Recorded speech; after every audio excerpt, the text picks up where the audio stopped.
WALL-E is a critically acclaimed Pixar film, but I don't understand why, because it's riddled with writing flaws. By comparing WALL-E to other great Pixar movies, I believe I can properly explain why the story is so underwhelming. The first problem is that the two main characters barely talk. Most character development is established through dialogue, so if your two main characters can't even talk, they're not going to get a lot of development. That problem exists for WALL-E and Eve. There is a character arc in this movie, but it doesn't go to WALL-E or Eve, the main characters. It goes to the captain. The captain goes from believing it's okay to just survive, to believing that he needs to live, not just survive. This is externalized by his desire to leave Axiom and return to Earth. If WALL-E was at least given a flat arc where he inspired the captain to change, that would still be good. Ratatouille and Monsters University are great examples of that. Remy believes anyone can cook and his actions allow others to have character arcs and agree with him. Mike believes that he can be a scarer despite not being scary, and his actions allow others to change and agree. WALL-E doesn't do that, which makes him a weaker protagonist. The character arc and theme are tied together, so WALL-E is irrelevant to both. The arc also isn't executed as well as other Pixar films. In Pixar's golden years, its best executed themes set up the lie in the first act. There would be a scene where a character specifically states the truth that the hero needs to learn, or already knows, or they state the lie that the hero needs to overcome. In Ratatouille, Gusteau says the truth, anyone can cook. Ego says the lie, not anyone can cook. In Cars, King says the truth, which is that lightning needs a team. In Monsters University, Mike says the truth, that he can become a scarer, while Sully and Hardscrabble say the lie, which is that he's not cut out for it. In The Incredibles, Bob states the lie, I work alone, and later states the truth that he needs to learn, which is to be united with his family. In Inside Out, Joyce says, there's always a way to turn things around, to find the fun, which is the lie. The truth is that it's okay to be sad sometimes. The captain in WALL-E isn't even introduced in Act 1. He has no dialogue implying that he's fine with just surviving. It's only once he starts arguing with Otto, the thematic antagonist, that he says he doesn't want to just survive, he wants to live. It happens so suddenly at the end of Act 2. The arc is introduced late. The thematic conflict is surviving versus living. All of the humans are fine with surviving until they learn that they can return to Earth. Then they want to start living. However, Otto stands in their way.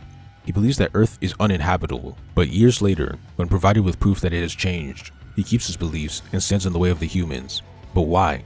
If you look at other great Pixar thematic opponents, they have backstories that explain their belief in the lie, or they arc out of their belief and move to the truth when proven wrong. Pete from Toy Story 2 was never loved by any child, always left on the shelf, which is why he wants to go to a museum where he can at least be appreciated. Lotso from Toy Story 3 was accidentally abandoned by his child and then replaced, which is why he believes that kids don't truly love their toys. Ego from Ratatouille believed that not anyone could cook, but when Remy, a rat, made something that he loved, he changed his beliefs. Django believed that humans and rats couldn't coexist, and that there wasn't more to life than stealing. This belief was fueled by his past of hiding from humans and rats being killed, but when he sees Remy cooking with linguine, his belief has changed. Hardscrabble and Sully believe that Mike couldn't be a scarer, but by the end, they change their minds when Mike proves them wrong. Otto's belief that Earth is uninhabitable stemmed from the video of a previous captain saying so. This is logical, but when Eve brings proof of life, he tries to get rid of it to stay on the Axiom. Why?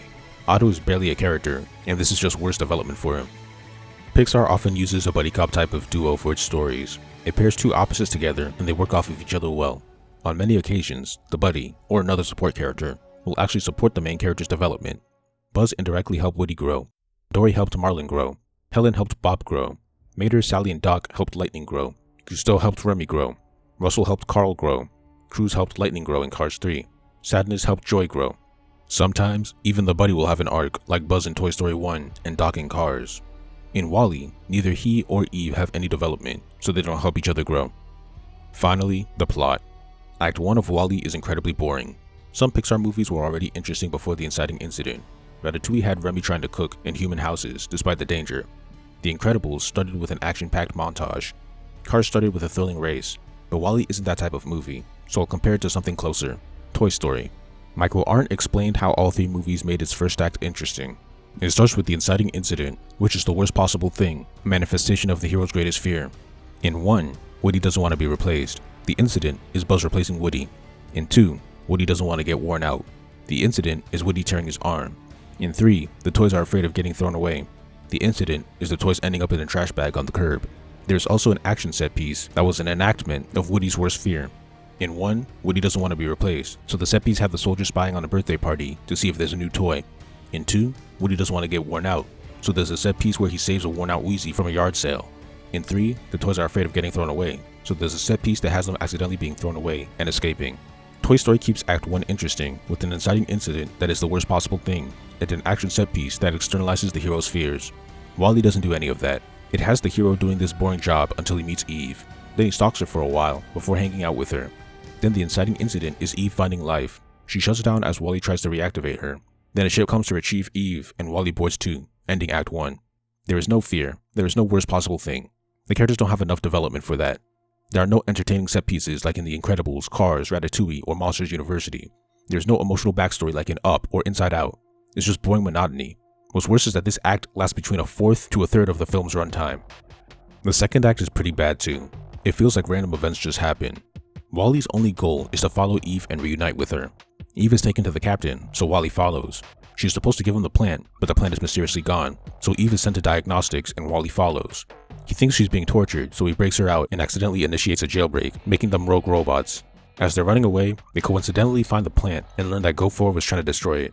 They bring the plant back, but Otto doesn't want to go to Earth, so he sends the duo to the trash. The characters are so passive because they're poorly developed and there is no tension or stakes in the first half. From returning to the Axiom to the jailbreak, there's nothing good. The characters aren't in danger and they have no interesting goals. Stakes only appear when Go4 tries to blow up the plant. WALL-E can't do a traditional second act because the characters don't have enough substance. WALL-E wants to be with Eve and she wants to give the plant to the captain. That's it, and there isn't much standing in their way apart from Otto and Go4.